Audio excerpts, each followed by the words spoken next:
आज आप लोग सहाना सुनिए, अच्छा लगे तो लाइक कमेंट शेयर जरूर कीजिएगा।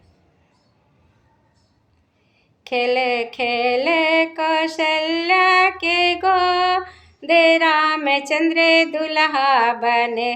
खेले खेले कौशल्या के गोदे रामचंद्र दुल्हा बने।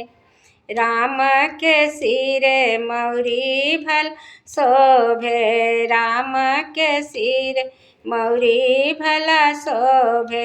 लरिया ऊपर नचे मोर, लरिया ऊपर नचे मोर, रे रामचंद्र दुल्हा बने।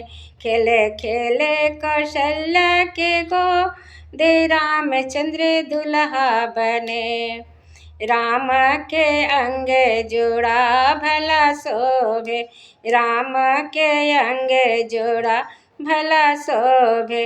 ताई ऊपर नचे मोर, ताई ऊपर नचे मोर, रामचंद्र दुल्हा बने।